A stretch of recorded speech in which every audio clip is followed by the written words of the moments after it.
Instituto Tecnológico de Tijuana, de la carrera Ingeniería Industrial, de la materia Administración de Operaciones 2, con el maestro ingeniero González Montiel Saúl. Esta es la unidad número 1 que lleva como tema Programas Maestros de Producción. Los integrantes del equipo son Aguirre Gastelum Joel Israel, Chávez Morales Juan Ramón, Cabrera Reyes Aldo, Alcázar Bravo Gerardo, Ávila Sánchez Fernando Alberto.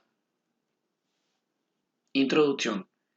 En esta unidad estaremos presentando el tema de programas maestros de producción, el cual fue desarrollado con la finalidad de explicar cada uno de los temas que se estarán presentando a continuación con el propósito de ser más claro y conciso para hacer el audiente una gran experiencia. Parte de la información recopilada en el trabajo trata de la administración de operaciones por medio de sus características de planeación, programas y asignación de personal, que es importante para aquellas empresas que desean tener una ventaja competitiva, pues tener una administración de operaciones adecuada les permitirá tener una mayor eficiencia y mayor eficacia por el papel estratégico que juega en las decisiones gerenciales de las organizaciones. Tema 1.1. Procesos de programación maestra de producción.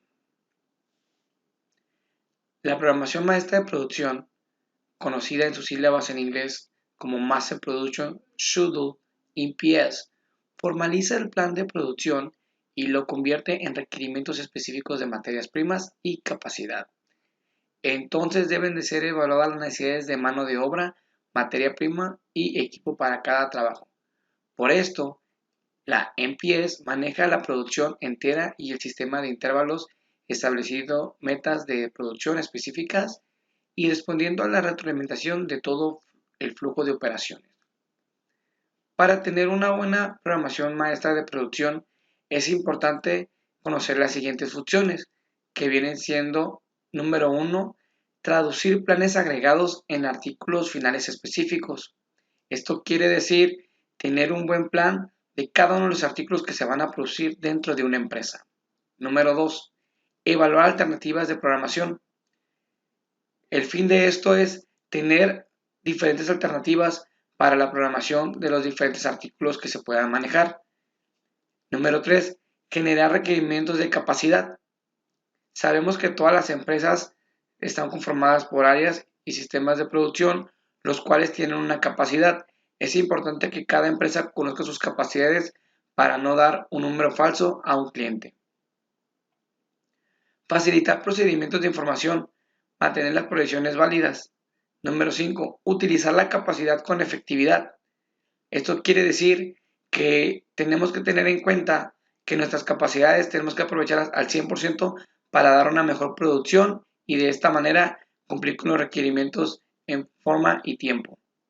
Los sistemas computarizados de PI/CI generalmente tienen capacidad de simulación que permiten a los planeadores tratar de establecer programas con muestras alternativas.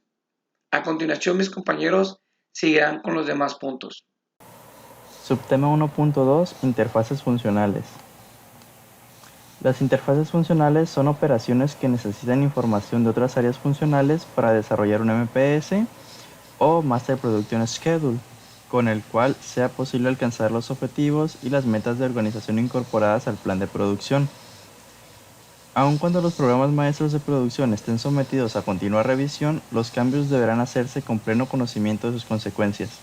Aquí podemos observar un pequeño ejemplo de un MPS en el cual tenemos un total de 8 datos capturados de 2 meses, que son septiembre y octubre, en el cual podemos observar que tenemos el inventario inicial, tenemos las unidades pronosticadas, tenemos los pedidos de clientes, el inventario final y por último tenemos lo que vendría siendo el MPS correspondiente a las semanas 2, 3 y 4 del mes de septiembre y las semanas 5, 7 y 8 del mes de octubre. Es un pequeño ejemplo de un Master Production Schedule o también en español que sería un programa maestro de producción. Entonces, teniendo en cuenta eso, la interfaz por lo tanto sería una conexión entre dos máquinas de cualquier tipo a las cuales les brinda un soporte para la comunicación a diferentes estratos. Este vendría siendo una manera de representarlo gráficamente en cómo se conectan, por así decirlo, dos máquinas para brindar soporte y tener comunicación. ¿Cuáles son los elementos de la interfaz? Tenemos un total de 3, que son los siguientes. Para empezar, el espacio. El espacio que vendría siendo el lugar donde se desarrolla la interacción y el intercambio. Tenemos un segundo elemento que es el instrumento. El instrumento se representa a modo de extensión del cuerpo humano. Y la superficie. La superficie es el objeto que aporta información a través de su textura, forma o color. Estos tres son los elementos que conforman la interfaz. Y a continuación vamos a explicar cuáles son las características. Tenemos un total de 6 características, las cuales son las siguientes. La primera es que se necesita información de otras áreas funcionales para desarrollar un MPS con el cual sea posible alcanzar los objetivos y las metas de organización incorporadas al plan de producción. La segunda característica es que están sometidos a continua revisión, como se decía en la primera parte de lo que es la interfaz, es de que tiene que estar bajo continua revisión para llevar el control de los cambios que se requieran hacer. Tercera característica, los cambios introducidos al MPS o Master Production Schedule requieren recursos adicionales, como cuando se incrementa la cantidad de pedido de un producto. Cuarta característica, a menos que se utilicen más recursos para el producto en cuestión, se dispondrá de menos recursos para otros productos. Quinta característica, algunas compañías han dispuesto que los vicepresidentes de marketing y manufactura deberán autorizar conjuntamente cualquier cambio significativo al MPS a fin de garantizar la resolución mutua de ese tipo de cuestiones. Y la última característica es que los objetivos, todos ellos los cuales requieren que la citada interfaz esté compuesta de logotipos, un correcto sistema de navegación, áreas de interacción y espacios de contenido. Ok, esas serían las características de la interfaz. Y pues bien, eso sería la información correspondiente al subtema 1.2. Y a continuación mi compañero Gerardo va a continuar explicando más acerca del tema con la presentación del subtema 1.3. Buenas tardes, mi nombre es Gerardo Alcázar Bravo y continuando con el tema, me toca exponer lo que es desarrollo de un programa maestro de producción MPIS. Muy bien. Dice, ¿qué es un plan maestro de producción? El plan maestro de producción, también llamado programa maestro MPS, por sus siglas en inglés, Master Production Schedule, o PMP por sus siglas en español, consiste en planificar a nivel operativo. Muy bien, a continuación explicaré cuáles son los pasos a seguir para poder realizar un MPS de manera correcta. Bien, lo primero que tenemos que hacer es medir el tiempo de producción, que el tiempo de producción debe ser igual o menor al horizonte de planeación. Esto quiere decir que nosotros debemos determinar el tiempo que nos llevará realizar nuestro producto o servicio para poder crear el plan de trabajo. ¿Por qué? No podemos nosotros arrojar un plan sin antes haber tomado el tiempo de lo que nos va a llevar. Un ejemplo sería que el cliente nos pida un producto el cual lleva 6 horas su producción y nosotros decir que vamos a producir tantas piezas si no medimos el tiempo y no sabemos si realmente sacaríamos las cantidades que estamos ofreciendo. Como punto 2, dice, debemos considerar las barreras de tiempo, en las cuales tenemos que determinar, aparte de tener el tiempo exacto de cuánto nos va a llevar el producir el producto, también debemos tener un margen de error. Como dice, la barrera de tiempo de demanda, que no vamos a regirnos a las cantidades vamos a regirnos a cantidades reales. ¿Por qué? Porque nosotros podemos poner en oferta que podemos producir 300 piezas en un turno, sin embargo no tomamos en cuenta los posibles tiempos muertos o posibles errores que pueda haber en la producción para que no se cumpla eso. Por eso debemos trabajar a cantidades reales, con un margen de error. También tenemos que tener el tiempo planificado, que es el tiempo en el cual nosotros nos tomamos para hacer el plan de lo que se va a hacer y cómo se va a hacer la producción. Y generalmente aquí se estipulan los tiempos que se estarán haciendo.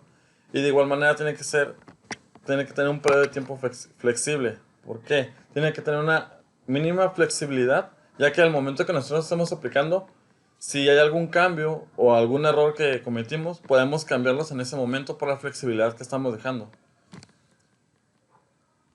Y como tercer punto, dice el pronóstico de la demanda. Si a nivel general, para elaborar un plan maestro consideramos tres fuentes de información: el inventario, los pedidos del cliente y el pronóstico de demanda. Normalmente trabajamos o por los pedidos del cliente o por los pronósticos de la demanda, ya que muchas veces lo que producimos en una empresa es requisiciones del cliente. Si el cliente pide que nosotros produzcamos 5000 piezas en una semana, tenemos que, si nos da el tiempo, poder hacerlos. O el pronóstico de demanda. Si el cliente quiere 5000 piezas, nosotros podemos darle ofrecer lo que podemos producir. Si no podemos producir las 5000, ¿cuánto es lo que podemos producir en ese tiempo? Normalmente se trabaja teniendo los dos últimos puntos, que son el pedido de clientes y el pronóstico de la demanda, para llegar a un equilibrio entre ambos. Muy bien, por mi parte sería todo. Estaría dejando lugar a mi compañero Israel.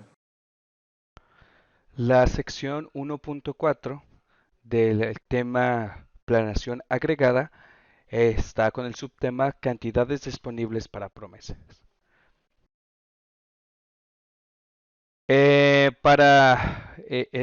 Lo esencial de este tema es que parte de la información clave que el departamento de producción debe suministrar al departamento de ventas va a corresponder a la cantidad de unidades que están disponibles para negociarse o para venderse, puesto que el MPS va a contemplar pronósticos y pedidos. Se van a tener claridad sobre cómo estos dos factores, es decir, tanto el pronóstico como los pedidos, van a afectar las cantidades de las ventas que se puede disponer. Van a ser esas cantidades como se le va a llamar o se va a llamar como cantidad disponibles para promesa. DPP o ATP por sus siglas en inglés. Va a ser esta característica la que va a identificar diferencia entre el número de unidades que están contenidas en el programa maestro y los pedidos de los clientes.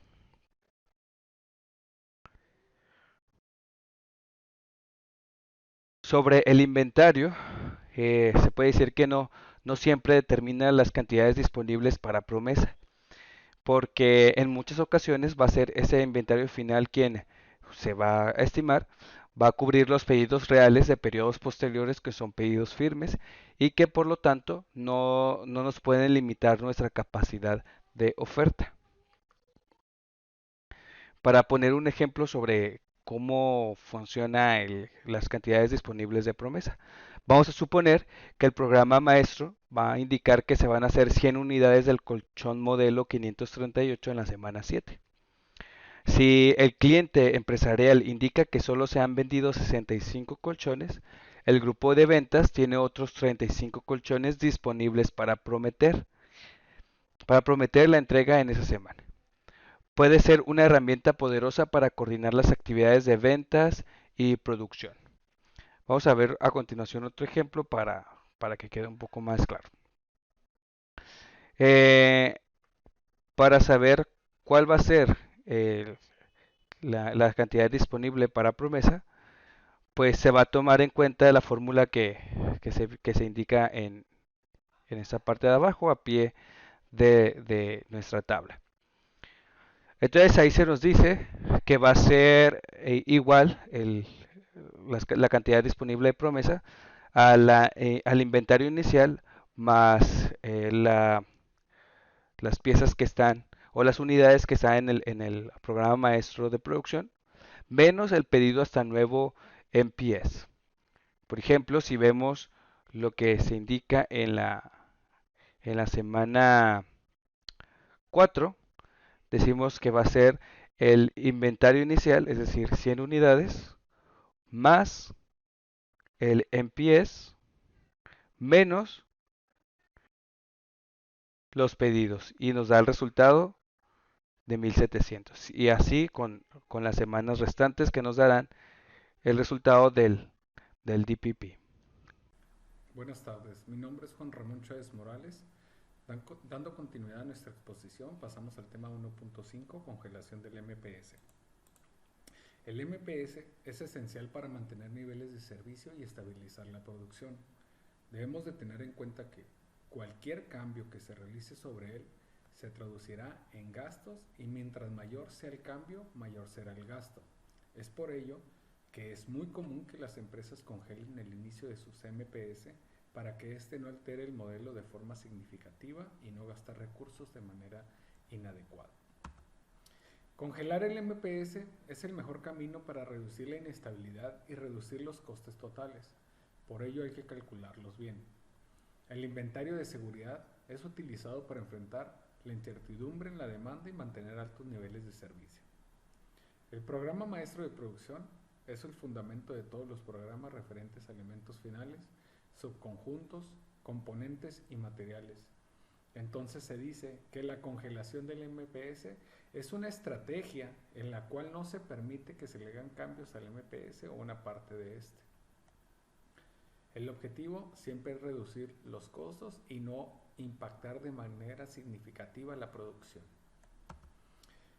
En nuestro siguiente tema 1.5.1 hablaremos de la suavización exponencial. El método de suavización exponencial utiliza los promedios históricos de una variable en un periodo para intentar predecir su comportamiento futuro.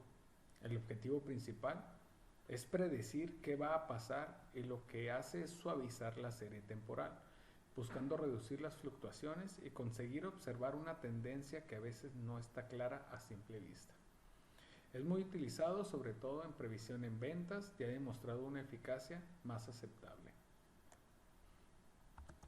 El método de suavización exponencial utiliza una fórmula que mostramos a detalle.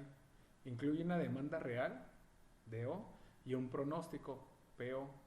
Por otro lado, también se tiene en cuenta el factor de suavización alfa expresado en tantos por 1. La fórmula sería P1 igual al pronóstico más alfa multiplicando la diferencia entre la demanda real y el pronóstico.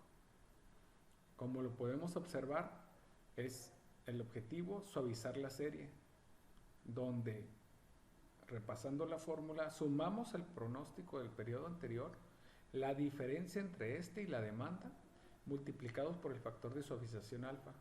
Con esto conseguimos valores con menor variabilidad y se podrá observar mejor la evolución en la serie temporal.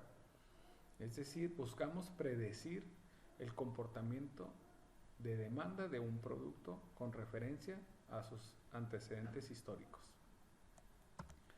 Las ventajas de los métodos de suavización exponencial, las principales es la sencillez y la facilidad de la aplicación, pero también es importante destacar que en este método no se necesitan muchos datos históricos, a diferencia de otros métodos. Tiene una mayor precisión que otros porque utiliza una técnica de modelado exponencial. Es un modelo que goza de gran flexibilidad al utilizar datos de demanda que pueden ser elegidos por el investigador. Es decir, nosotros podemos seleccionar los intervalos o periodos donde queremos hacer nuestra observación. El llamado aislado exponencial doble permite reducir los problemas de pronóstico cuando el factor de suavización es mayor a 5. Estas son algunas de las grandes ventajas que el método de suavización exponencial nos ofrece. Para concluir con nuestra exposición, pasamos a nuestra conclusión general sobre la unidad. Como hemos estado repasando, el Plan Maestro de Producción, o MPS por sus siglas en inglés, consiste en un programa de producción a nivel superior que se usa para fijar el plan de producción de cualquier fábrica, diciendo que cuánto y en qué fecha se va a fabricar a medio plazo. Dicho de otra forma, el MPS es la definición de las cantidades y momentos para fabricar artículos específicos en un horizonte determinado. Es decir, este plan maestro nos indica los momentos de acuerdo a las tendencias y cuánto debemos de producir en un periodo determinado. Las interfaces funcionales son interfaces que tienen un método a implementar, es decir, un método abstracto. Esto significa que cada interfaz creada que respeta esta premisa se convierte automáticamente en una interfaz funcional. Para concluir, entendemos que la congelación del MPS es utilizado como una estrategia en la cual no se permiten que se le hagan cambios al MPS o a una parte de este. Siempre la parte esencial de todos los programas es tratar de reducir los costos y no impactar de manera significativa los procesos de producción. Como equipo, podemos concluir que realizar cualquier cambio en un plan maestro de producción resulta en un costoso gasto de recursos que puede ser evitado.